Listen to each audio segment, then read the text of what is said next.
Hello students, तो कैसे हैं आप सभी। आई होप आप बहुत अच्छे से होंगे और एग्जाम्स की प्रिपरेशन में लगे होंगे। जैसा कि यूजीसी नेट के एग्जाम में अब बहुत कम दिन बचे हैं, तो पेपर नंबर 1 जो है जनरल पेपर, वो सभी सब्जेक्ट के लिए सेम ही रहता है। जैसा कि मैं हर क्लास में आपको बोलती हूँ कि पेपर नंबर 1 जो है उसमें 50 जो क्वेश्चंस है वो आपसे पूछे जाते हैं। तो आज की क्लास में भी मैं 50 ही एमसीक्यू और पीवाईक्यूज आपके लिए लेकर आई हूँ। तो चलिए सबसे पहले हम देखते हैं फर्स्ट क्वेश्चन। तो फर्स्ट क्वेश्चन जो है, और ये जो क्वेश्चंस हैं, अगर आपने पिछली क्लास को अच्छे से पढ़ा होगा, तो पिछली क्लास से जो भी हमने क्वेश्चंस पढ़े थे बस उन्हीं से रिलेटेड ये पीवाईक्यूज जो है वो रिलेटेड हैं। ठीक है, मतलब कि पिछली क्लास में हमने इन कॉन्सेप्ट को क्लियर किया था कि एंड्रागॉगी क्या होती है, ठीक है, पेडागॉगी क्या होती है, मतलब ये सभी कॉन्सेप्ट हमने पिछली क्लास में क्लियर किए थे। बस उसी से रिलेटेड आज की क्लास में आपको ये पीवाईक्यूज जो है वो देखने को मिलेंगे। चलिए क्लास शुरू करने से पहले मैं आपको बता दूं कि अगर आपने चैनल को अभी तक सब्सक्राइब नहीं किया है या फिर आप चैनल पर नए आए हो, तो प्लीज चैनल को जरूर सब्सक्राइब कर लीजिए, क्योंकि आपको और भी बहुत सारी क्लासेस जो हैं इस चैनल पर मिलने वाली हैं जब तक एग्जाम नहीं हो जाता है। तो साथ में लगे बेल आइकन को जरूर प्रेस कर ले ताकि आने वाले हर वीडियो का नोटिफिकेशन आपके पास सबसे पहले पहुंच जाए। क्लास को लाइक जरूर कर दें और कमेंट करके अगर मुझे जरूर बताएं कि आपको क्लास कैसी लगी। बाकी आपका कोई सजेशन है, आपकी कोई क्वेरी है, तो वो आप मुझे बता सकते हो। बाकी क्लास को शेयर जरूर कर दें। आपके कोई रिलेटिव यूजीसी नेट की प्रिपरेशन कर रहे हैं या आपका कोई फ्रेंड है, ठीक है, या आप किसी ग्रुप से स्टडी करते हो, उसमें मेरी क्लास जरूर शेयर कर दीजिए ताकि अ, वो भी इस क्लास का बेनिफिट जो है वो ले सकें। चलिए सबसे फर्स्ट क्वेश्चन हम देखते हैं। यहाँ पर लिखा है कि वयस्कों के सीखने और उन्हें सिखाने की कला तथा विज्ञान को क्या कहा जाता है, जहां शिक्षार्थी पूरी तरह से आत्मनिर्भर और स्वकेंद्रित होता है या स्वनिर्देशित होता है। तो जैसा कि मैं आपको बार बार यही कह रही हूँ कि अगर आपने पिछली क्लास को नहीं देखा है तो प्लीज उस क्लास को जरूर पढ़ के आइए, ठीक है, उस क्लास को जरूर देख कर आइए, तभी आपका ये वाली क्लास देखने का फायदा है, क्योंकि उसमें हमने बहुत सारे कॉन्सेप्ट को क्लियर किया था। बस उन्हीं कॉन्सेप्ट से रिलेटेड आज की क्लास है।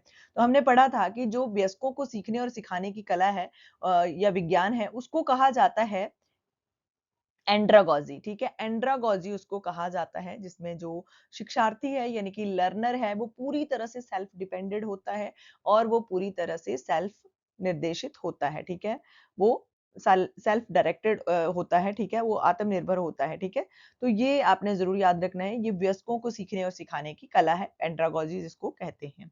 नेक्स्ट क्वेश्चन हम देखते हैं कि शिक्षण अधिगम प्रक्रिया यानी कि टीचिंग लर्निंग प्रोसेस जो है, उसके दौरान जो है वो छात्र के प्रदर्शनों में सुधार और नियंत्रण प्रतिपुष्टि के लिए किया जाने वाला मूल्यांकन क्या कहलाता है।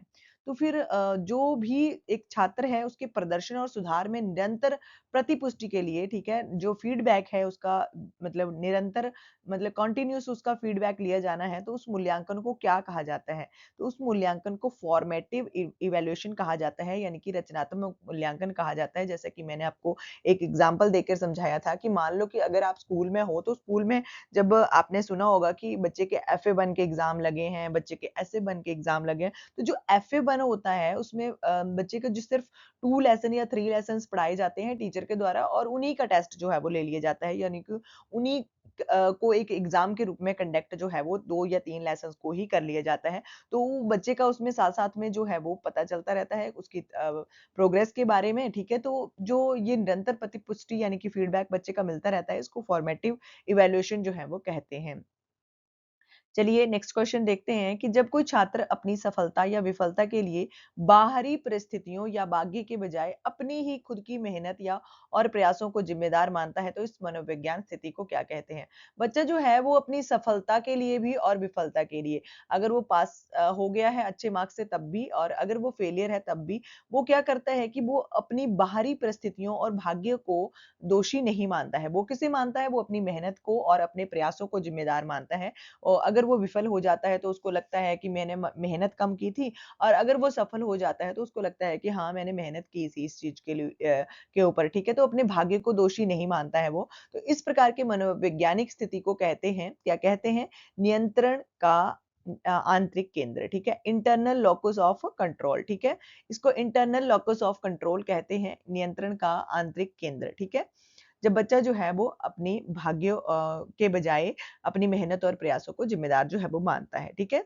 नेक्स्ट आता है स्वयं प्रभा। स्वयं प्रभा जो है इसके उच्च गुणवत्ता वाले शैक्षिक चैनलों के प्रसारण के लिए किस उपग्रह का प्रयोग जो है वो किया जाता है? तो ये भी हमने पिछली क्लास में ही पढ़ा था। तो जो जीसैट है, जीसैट 15 जो है, ये एक ऐसा सैटेलाइट है जिसका जो है वो प्रयोग स्वयं प्रभा के उच्च गुणवत्ता वाले चैनलों के लिए किया जाता है। उनके प्रसारण के लिए जीसैट 15 का प्रयोग जो है वो किया जाता है। नेक्स्ट क्वेश्चन है कि शिक्षण की वह आधुनिक पद्धति क्या कहलाती है जिसमें क्वेश्चन है कि शिक्षण की वह आधुनिक पद्धति क्या कहलाती है जिसमें छात्र घर पर वीडियो या अध्ययन सामग्री से खुद पढ़ते हैं और फिर कक्षा में केवल अभ्यास तथा चर्चा ही करते हैं। मतलब ऐसी एक मॉडर्न आपने मेथड बताना है जिसमें जो एक बच्चा है वो घर पर ही वीडियो या फिर उसको एक जो अध्ययन की सामग्री है, मटेरियल है, उसको दे दिया जाता है। वो बच्चा खुद से पढ़ाई करता है और क्लास में जाकर सिर्फ उसको अभ्यास यानी कि उसको सिर्फ एक प्रैक्टिस करता है और उसके ऊपर एक चर्चा करता है, ठीक है? तो उस पद्धति को, उस मॉडर्न पद्धति को कहा जाता है फ्लिप्ड क्लासरूम। क्या कहा जाता है? उसको फ्लिप्ड क्लासरूम जो है वो कहा जाता है। नेक्स्ट क्वेश्चन हमारा आता है कि किस प्रकार के मूल्यांकन का मुख्य शैक्षिक उद्देश्य छात्रों की लगातार बनी रहने वाली अधिगम कठिनाइयों के अंतर्निहित सूक्ष्म कारणों की पहचान करना होता है। तो वो होता है नैदानिक मूल्यांकन यानी कि डायग्नोस्टिक इवैल्यूएशन जो होती है, उसमें बच्चे के जो भी उसके उद्देश्य हैं, उसके छात्रों में लगातार बनने वाली अधिगम कठिनाइयाँ हैं, बच्चा क्यों नहीं पढ़ पा रहा है, उसमें क्या प्रॉब्लम बच्चे को आ रही है, उसका जो है वो एक मूल्यांकन किया जाता है, उसका एक डायग्नोस्टिक इवैल्यूएशन की जाती है, उस बच्चे की जो उन कठिनाइयों की पहचान की जाती है कि क्या बच्चे के घर में कोई प्रॉब्लम चल रही है, क्या बच्चे को किसी प्रकार का मेंटली डिस्टर्बेंस है, क्या बच्चा जो है वो किसी प्रेशर में है, मतलब हर तरह की बच्चे की एक अध्ययन किया जाता है, उसकी पिछली प्रोग्रेस देखी जाती है, बच्चा पढ़ने में कैसा था, ठीक है? मतलब हर तरह का रिकॉर्ड जो है वो बच्चे का चेक किया जाता है, उसकी अधिगम कठिनाइयाँ उसको क्यों आ रही हैं पढ़ने में, तो उस चीज़ की पहचान करना जो है वो डायग्नोस्टिक इवैल्यूएशन जो है वो कहलाता है, यानी कि नैदानिक मूल्यांकन जो है वो कहलाता है, ठीक है? नेक्स्ट क्वेश्चन आता है कि शिक्षण का हार्वर्ड द्वारा प्रतिपादित सबसे प्रारंभिक स्तर कौन-सा है जो केवल रटने और तथ्यों के बाद रखने पर बल देता है, ठीक है? तथ्यों को याद रखने पर ही बल देता है। रटने और सिर्फ तथ्यों को याद रखने पर ही हार्वर्ड द्वारा एक ऐसा प्रतिपादित स्तर है जो सिर्फ यही कहता है कि जो भी तथ्य हैं यानी कि फैक्ट हैं उनको सिर्फ रटना है और सिर्फ याद करना है। तो वो होती है स्मृति स्तर, ठीक है? स्मृति स्तर जो है वो मेमोरी लेवल जो है वो हार्वर्ड द्वारा प्रतिपादित है जिसमें जो तथ्य हैं यानी कि फैक्ट हैं उनको सिर्फ रटा जाता है। नेक्स्ट आता है हमारा कि वह शोध जो किसी घटना के घटित हो जाने के बाद उसके संभावित कारणों और प्रभावों का पता लगाने के लिए किया जाता है, वह क्या कहलाता है? तो वो कहलाता है कार्योत्तर अनुसंधान, ठीक है? एक्स पोस्ट फैक्टो रिसर्च, ठीक है? एक्स पोस्ट फैक्टो रिसर्च जो है वो केवल उस घटना के हो जाने के बाद उसके संभावित कारणों और प्रभावों का ही पता जो है वो लगाता है, ठीक है? तो ये भी आपने याद रखना है। नेक्स्ट आता है ऐतिहासिक अनुसंधान में अतीत की घटनाओं के प्रत्यक्ष गवाहों के मूल दस्तावेजों, डायरियों, मूल पांडुलिपियों और पुरातात्विक साक्ष्यों को क्या माना जाता है? तो उनको माना जाता है प्राथमिक स्रोत यानी कि प्राइमरी सोर्स जो है वो माना जाता है। ऐतिहासिक अनुसंधान है यानी कि हिस्टोरिक रिसर्च है तो उसमें जो दस्तावेज हैं, डायरियाँ हैं, पांडुलिपियाँ हैं, पुरातात्विक साक्ष्य हैं, इनको प्राइमरी सोर्स जो है वो माना जाता है। नेक्स्ट आता है जब एक विषम जनसंख्या को पहले समान समूहों में विभाजित किया जाता है और फिर प्रत्येक समूह को यादृच्छिक नमूने चुने जाते हैं तो इसे क्या कहते हैं? तो इसको इसको कहते हैं स्तरीकृत यादृच्छिक नमूनाकरण, ठीक है? ये भी आपने याद रखना है। नेक्स्ट आता है शोध में ये सुनिश्चित करने की सीमा की स्वतंत्र चर में किया गया बदलाव ही वास्तविक में आश्रित चर में दिखने वाले प्रभाव का कारण है, वो क्या कहलाता है? तो वो कहलाता है आंतरिक वैधता, ठीक है? इंटरनल वैलिडिटी जो है वो कहलाता है। भारतीय विश्वविद्यालयों और शोध संस्थानों में साहित्यिक चोरी यानी कि प्लागियरिज्म जो है उसकी जांच करने के लिए यूजीसी द्वारा स्वीकृत और प्रयुक्त किया जाने वाला सॉफ्टवेयर कौन सा है? तो वो है उरकुंड, ठीक है? या ओरिजिनल, ठीक है? ओरिजिनल इसको कहा जाता है। ओरिजिनल कहा जाता है और या उरकुंड इसको कहा जाता है, ठीक है। तो ये प्लेगरिज्म से रिलेटेड है, इसमें जो है वो यूजीसी द्वारा ये स्वीकृत है, ठीक है। ये सॉफ्टवेयर है उरकुंड, ये आपने याद रखना है। एक शोध त्रुटि में जो शोधकर्ता में सत्य शून्य परिकल्पना है यानी कि ट्रू नल हिपोथेसिस है, उसको गलती से खारिज यानी कि रिजेक्ट कर देता है, वो क्या कहलाता है? तो वो कहलाता है टाइप 1 त्रुटि, ठीक है। टाइप 1 एरर जो है वो कहलाता है, ठीक है। वो सत्य शून्य परिकल्पना यानी कि ट्रू नल हिपोथेसिस को गलती से रिजेक्ट जो है वो कर देता है।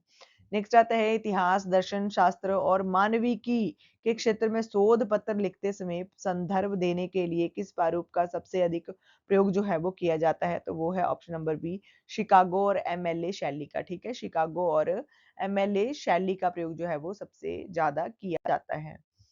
पठन कौशल को बेहतर बनाने की व्यवस्थित एसक्यूआर, ठीक है, एस क्यू ट्रिपल आर जो है तकनीक का सही विस्तृत रूप क्या है? तो उसमें आपने बताना है एस का मीनिंग क्या है, क्यू का मीनिंग क्या है और ट्रिपल आर का मीनिंग क्या है।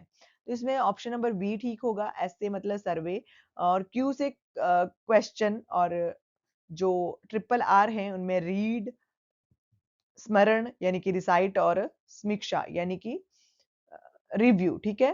रीड, रिसाइट और रिव्यू ये जो है ये ट्रिपल आर के मीनिंग है और एस का मीनिंग हुआ सर्वे और क्यू का मीनिंग हुआ क्वेश्चन, ठीक है। नेक्स्ट आता है कि गद्यांश में लिखे गए शब्दों को केवल सीधे स्वीकार करने के बजाय लेखक के छिपे हुए पूर्वाग्रहों और तर्कों की वैधता का विश्लेषण करते हुए पढ़ना क्या कहलाता है? तो ये कहलाता है आलोचनात्मक पठन, क्रिटिकल रीडिंग जो है वो ये कहलाती है। नेक्स्ट आता है गद्यांश का वह अर्थ जो सीधे तौर पर स्पष्ट अर्थों में ना लिखा गया है हो बल्कि लेखक द्वारा पंक्तियों के बीच छुपाकर रखा गया हो, वो क्या कहलाता है? तो वो कहलाता है अंतर्निहित अर्थ, ठीक है। अंतर्निहित अर्थ जो है वो कहलाता है, इम्प्लिसिट मीनिंग जो है वो कहलाता है। नेक्स्ट आता है कि किसी गद्यांश के प्रति लेखक द्वारा व्यक्त किया गया दृष्टिकोण, भावना और मनोभाव जैसे व्यंग्यात्मक, तटस्थ, उपदेशात्मक आदि को क्या कहलाती है? ये कहलाती है गद्यांश का लहजा, टोन ऑफ द पैसेज जो है वो कहलाता है। नेक्स्ट आता है कि गद्यांश में से किसी विशिष्ट तथ्य, संख्या, तिथि या मुख्य शब्द को तेजी से खोजने के लिए बिना पूरा गद्यांश पढ़े सीधे नजरें दौड़ाना क्या कहलाता है? तो वो कहलाता है ऑप्शन नंबर बी, स्कैनिंग, ठीक है। स्कैनिंग जो है वो कहलाता है, ठीक है। स्कैनिंग और स्कीनिंग जो है वो स्कीमिंग जो है वो बहुत अच्छे से मैंने पढ़ाया हुआ है पिछली क्लास में, ये आपने जरूर देख लेना है एक बार, ठीक है। नेक्स्ट आता है कि किसी संगठन के भीतर होने वाला वह औपचारिक और अनियंत्रित संचार जो अफवाहों को बहुत तेजी से फैलाता है, वो क्या कहलाता है? तो वो कहलाता है अंगूर लता संचार यानी कि ग्रेप वाइन कम्युनिकेशन, जो संगठन के भीतर होने वाले अनौपचारिक और अनियंत्रित संचार को की अफवाहों को बहुत तेजी से फैलाता है, ठीक है। नेक्स्ट क्वेश्चन देखते हैं। नेक्स्ट क्वेश्चन है जो अशाब्दिक संचार है यानी कि नॉन वर्बल जो कम्युनिकेशन है उसके अंतर्गत संचार की प्रक्रिया के समय के उपयोग और उसके सामाजिक प्रभाव के अध्ययन को क्या कहा जाता है? तो उसको कहा जाता है क्रोनेमिक्स, ठीक है। क्रोनेमिक्स उसको कहा जाता है। नेक्स्ट क्वेश्चन है कि मास कम्युनिकेशन यानी कि जनसंचार के में संपादक या प्रकाशक द्वारा यह तय किया करना कि कौन सी जानकारी जनता तक पहुंचेगी और कौन सी रोक दी जाएगी, ये क्या कहलाता है? तो ये कहलाता है द्वारपाल अवधारणा यानी कि गेट कीपिंग कॉन्सेप्ट, ठीक है। नेक्स्ट आता है आवाज के उतार चढ़ाव, टोन, बोलने की गति और कंपन को अशाब्दिक संचार के किस भाग के अंतर्गत रखा जाता है जहां शब्दों का अर्थ नहीं बल्कि बोलने का तरीका मायने रखता है, ठीक है। तो ये ऑप्शन नंबर सी प्रावचन जो भाषा है उसमें रखा जाता है, ठीक है। पैरा लैंग्वेजेस में उसको रखा जाता है। नेक्स्ट आता है कि भाषा की जटिलता, कठिन तकनीकी शब्दों के प्रयोग या दोहरे अर्थ वाले शब्दों के कारण संचार में उत्पन्न होने वाली रुकावट को क्या कहते हैं? तो उसको कहते हैं शब्दार्थ बाधा यानी कि सेमेंटिक बैरियर उसको कहते हैं। नेक्स्ट आता है कि मन ही मन विचार करना, स्वयं से बातचीत करना और आत्मचिंतन करना, व्यक्तिगत डायरी लिखना संचार के किस प्रकार के अंतर्गत आता है, किस प्रकार के संचार के अंतर्गत आता है, तो ये आता है अंतर वैयक्तिक संचार यानी कि इंट्रापर्सनल कम्युनिकेशन। ठीक है, जो एक व्यक्ति है वो स्वयं से ही बात कर रहा है, वो स्वयं से ही अंदर ही अंदर मन ही मन बात कर रहा है, वो डायरी लिख रहा है, डायरी में खुद से बात कर रहा है, तो उसको अंतः वैयक्तिक संचार यानी कि इंट्रापर्सनल कम्युनिकेशन उसको कहते हैं। जब एक व्यक्ति दूसरे व्यक्ति के साथ कम्युनिकेशन कर रहा है, दूसरे व्यक्ति के साथ बात कर रहा है, तो उसको इंटरपर्सनल कम्युनिकेशन जो है वो कहते हैं, यानी कि अंतरव्यक्तिक संचार कहते हैं। ये दोनों में डिफरेंस मैंने आपको बता दिया। नेक्स्ट आता है संचार का वह मार्गी मॉडल जिसमें प्रेषक जो है और प्राप्तकर्ता दोनों एक ही समय में निरंतर संदेश भेजते और प्राप्त करते रहते हैं। जैसे आमने-सामने की त्वरित बातचीत क्या कहलाता है? तो वो कहलाता है लेन-देन मॉडल यानी कि ट्रांजैक्शनल मॉडल। ठीक है? ट्रांजैक्शनल मॉडल जो है वो कहलाता है। नेक्स्ट आता है हमारा क्वेश्चन कि शास्त्रीय विरोध वर्ग। ठीक है, शास्त्रीय स्क्वायर ऑफ अपोजिशनल। ठीक है, शास्त्रीय विरोध वर्ग का में सार्वभौमिक सकारात्मक कथन जो है और उसके संबंधित विशिष्ट नकारात्मक कथन जो है के बीच कौन सा संबंध होता है, तो उसके बीच में संबंध होता है विरोधाभासी संबंध। ठीक है, विरोधाभासी संबंध जो है वो उसके बीच में होता है। यह हेत्वाभास यानी कि तर्क दोष तब होता है जब एक हेतु को सिद्ध करने के लिए उसके विपरीत प्रभाव वाला दूसरा समान रूप से मजबूत हेतु मौजूद हो, तो उसको कहा जाता है प्रतिपक्ष हेत्वाभास। ठीक है, नेक्स्ट आता है सादृश्यता या समानता के आधार पर दो वस्तुओं के बीच संबंध स्थापित करके प्राप्त होने वाला ज्ञान न्याय दर्शन में क्या कहलाता है, तो ये कहलाता है उपमान प्रमाण। ठीक है, उपमान परिणाम प्रमाण जो है वो कहलाते हैं। नेक्स्ट क्वेश्चन देखते हैं। नेक्स्ट क्वेश्चन है कि वस्तु के साथ पहली बार इंद्रिय संपर्क होने पर मिलने वाला वह प्रारंभिक और अस्पष्ट ज्ञान जिसमें नाम जाति और विशेषताओं का भेद स्पष्ट नहीं होता, वो क्या कहलाती है, तो वो कहलाती है निर्विकल्पिक प्रत्यक्ष। ठीक है, निर्विकल्पिक प्रत्यक्ष जो है वो कहलाता है। नेक्स्ट आता है कि एक अनौपचारिक तर्क दोष जिसमें किसी एक तर्क में से एक ही शब्द का उपयोग दो अलग-अलग अर्थों में करके भ्रम पैदा किया जाता है, तो वो क्या कहलाता है, तो वो कहलाता है अनेकार्थता तर्क दोष। ठीक है, अनेकार्थता तर्क दोष। नेक्स्ट आता है कि न्याय के दर्शन के अनुसार हेतु और साध्य के बीच का सार्वभौमिक अनिवार्य और बिना शर्त के सह अस्तित्व संबंध क्या कहलाता है, तो वो कहलाता है व्याप्ति। ठीक है, नेक्स्ट आता है जब साध्य और हेतु के बीच केवल सकारात्मक सह अस्तित्व का संबंध होता है और उसका कोई भी नकारात्मक उदाहरण उपलब्ध नहीं होता है, तो उसके क्या कहते हैं, तो उसको कहते हैं केवला धन्वयी अनुमान। ठीक है, नेक्स्ट आता है कि न्याय दर्शन के पंचावय व्यव अनुमान में उपनयन चरण का मुख्य कार्य क्या होता है, तो उसका कार्य होता है सार्वभौमिक नियम को वर्तमान मामले पर लागू करना। नेक्स्ट आता है रैम और सीपीयू के बीच स्थित एक अत्यंत तीव्र गति वाले अस्थायी मेमोरी जो बार बार उपयोग होने वाले डेटा को सहेजती है, उसको क्या कहते हैं, उसको कहते हैं कैशे मेमोरी। ठीक है, कैशे मेमोरी उसको कहते हैं। तो कैशे मेमोरी मैंने आपको बताया रैम और सीपीयू के बीच में स्थित अत्यंत तीव्र गति वाली अस्थायी मेमोरी होती है। ठीक है, नेक्स्ट देखते हैं कि पारंपरिक हार्ड डिस्क एचडीडी जो है उसकी तुलना में बहुत तेज और बिना किसी घूमने वाले पुर्जे वाली आधुनिक डेटा स्टोरेज डिवाइस क्या कहलाती है, वो कहलाती है सॉलिड स्टेट ड्राइव यानी कि एसएसडी। ठीक है, तो ये आपने याद रखनी है। ये एचएचडी की तुलना में बहुत तेज और बिना किसी घूमने वाले पुर्जे की आधुनिक डेटा स्टोरेज डिवाइस है। ठीक है, तो ये एसडीडी इसकी फुल फॉर्म भी आपने याद रख लेनी है, सॉलिड स्टेट ड्राइव। नेक्स्ट आता है कि एक प्रकार का दुर्भावनापूर्ण सॉफ्टवेयर जो कंप्यूटर की सभी फाइलों को एनक्रिप्ट करके लॉक कर देता है और उन्हें खोलने के लिए फिरौती या पैसे की मांग करता है, वो क्या कहलाता है, वो कहलाता है रैनसमवेयर। ठीक है, क्या कहलाता है, रैनसमवेयर वो कहलाता है।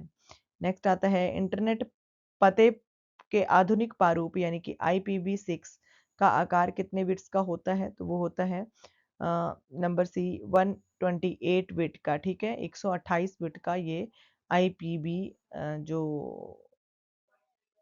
प्रारूप है वो होता है। नेक्स्ट आता है कि वह सिस्टम सॉफ्टवेयर जो प्रोग्रामिंग कोड की एक-एक पंक्ति को क्रमिक रूप से मशीन कोड में बदलता है और त्रुटि मिलने पर तुरंत रुक जाता है, वह क्या कहलाता है?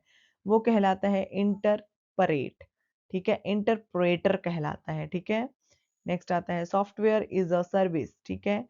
S S S double A S सास जो है उसका सबसे सटीक उदाहरण निम्नलिखित में से कौन सा है? तो उसका सटीक उदाहरण जो है वो ये है कि इंटरनेट के माध्यम से सीधे ब्राउज़र पर चलाई जाने वाली गूगल डॉक्स या ऑफ़िस 365 की सदस्यता। नेक्स्ट आता है किसी संगठन या कंपनी के भीतर केवल उसके अधिकृत कर्मचारियों के उपयोग के लिए बनाया गया एक निजी और सुरक्षित कंप्यूटर नेटवर्क क्या कहलाता है? वो कहलाता है इंट्रानेट, ठीक है? इंट्रानेट जो है वो कहलाता है। नेक्स्ट क्वेश्चन देखते हैं। नेक्स्ट क्वेश्चन है कि ब्राजील के रियो डी जनेरियो में आयोजित ऐतिहासिक पृथ्वी पर्यावरण सम्मेलन जो है 1992 में जो हुआ था उसमें सतत विकास के लिए किस व्यापक कार्य योजना को अपनाया गया था? उसमें एजेंडा 21 को अपनाया गया था। नेक्स्ट आता है कि भारत सरकार द्वारा वर्ष 2008 में शुरू की गई जलवायु परिवर्तन पर राष्ट्रीय कार्य योजना, ठीक है, NAPCC के तहत कुल कितने मिशन शामिल हैं? तो वो उसमें है 8 मिशन, ठीक है। नेक्स्ट आता है कि जल में मौजूद कार्बनिक कचरे को विघटित करने के लिए सूक्ष्म जीवों द्वारा आवश्यक ऑक्सीजन की मात्रा क्या कहलाती है जो जल के प्रदूषक स्तर को मापती है? वो क्या कहलाती है? ऑप्शन नंबर बी जैविक ऑक्सीजन मांग, VOD कहलाती है। नेक्स्ट आता है कि घरों के भीतर प्राकृतिक रूप से चट्टानों और मिट्टी से निकलने वाली यह अदृश्य और गंधहीन रेडियोधर्मी गैस कौन सी है जो फेफड़ों का कैंसर का दूसरा सबसे बड़ा कारण है? तो वो है रेडॉन गैस, ठीक है? रेडॉन गैस जो है ये सबसे बड़ा दूसरा कैंसर का कारण है। नेक्स्ट आता है कि ठोस ठोस कचरे को, ठीक है, विशेषकर मेडिकल कचरा जो रहता है हॉस्पिटल्स वगैरह का उसके निपटान की वह नियंत्रित तकनीक कौन सी है जिसमें कचरे को बहुत उच्च तापमान पर जलाकर राख में बदल दिया जाता है? वो भस्मीकरण कहलाता है, ठीक है? भस्मीकरण जो है वो कहलाता है। नेक्स्ट क्वेश्चन है कि अंतर्राष्ट्रीय सौर गठबंधन ISA का एकमात्र वैश्विक सचिवालय या मुख्यालय जो है वो भारत के किस शहर में स्थित है? तो वो option number C Gurugram Haryana में स्थित है। नेक्स्ट आता है कि ऐसी विकास प्रक्रिया जो वर्तमान पीढ़ी की आवश्यकताओं को पूरा करने के साथ साथ भविष्य की पीढ़ियों को की आवश्यकताओं से समझौता नहीं करती, वो क्या कहलाती है? तो वो कहलाती है सतत विकास, ठीक है, सस्टेनेबल डेवलपमेंट, ठीक है। नेक्स्ट क्वेश्चन आता है केंद्रीय शिक्षा मंत्रालय द्वारा भारत के सभी उच्च शैक्षणिक संस्थानों की गुणवत्ता और प्रदर्शन के आधार पर वार्षिक रैंकिंग जारी करने वाला आधिकारिक ढांचा कौन सा है? तो वो है NIRF, ठीक है। NIRF जो है वो एक रैंकिंग प्रदान करने वाला एक आधिकारिक ढांचा है। नेक्स्ट क्वेश्चन और आज की क्लास का ये लास्ट क्वेश्चन है कि राष्ट्रीय शिक्षा नीति NEP 2020 के तहत छात्रों द्वारा विभिन्न कॉलेजों से अर्जित शैक्षणिक क्रेडिट को सुरक्षित रखने के लिए बनाई गई डिजिटल तिजोरी जो है वो क्या कहलाती है? वो कहलाती है शैक्षणिक बैंक ऑफ क्रेडिट्स यानी कि academic bank of credits ABC, ठीक है। तो बहुत इंपॉर्टेंट हमने क्वेश्चंस आज की क्लास में पढ़े हैं, ठीक है। हम इस इन टॉपिक्स को पिछली क्लास में हम पढ़ चुके थे, तो आई होप कि आपने अपना खुद का रिवीजन बहुत अच्छे से कर लिया होगा। इस क्लास को देख के आपको पता चल गया होगा कि आप कितना स्कोर कर रहे हैं। तो आज की क्लास के लिए बस इतना ही, बाकी आपने चैनल को सब्सक्राइब नहीं किया है तो कर लें ज़रूर और साथ में क्लास को लाइक करें, कमेंट करके बता दें कि आपको क्लास कैसी लगी, बाकी शेयर भी अपने फ्रेंड्स के साथ ज़रूर कर दें। तो चैनल को ज़रूर सब्सक्राइब कर लें। तो आज की क्लास में हमने जो है वो 50 VYQs जो हैं वेरी इंपॉर्टेंट पढ़े हैं। तो आई होप कि आपकी जो प्रिपरेशन है उसमें बहुत हेल्प करेंगे ये। तो आज की क्लास के लिए बस इतना ही। Thank you for watching. मिलते हैं नेक्स्ट क्लास में।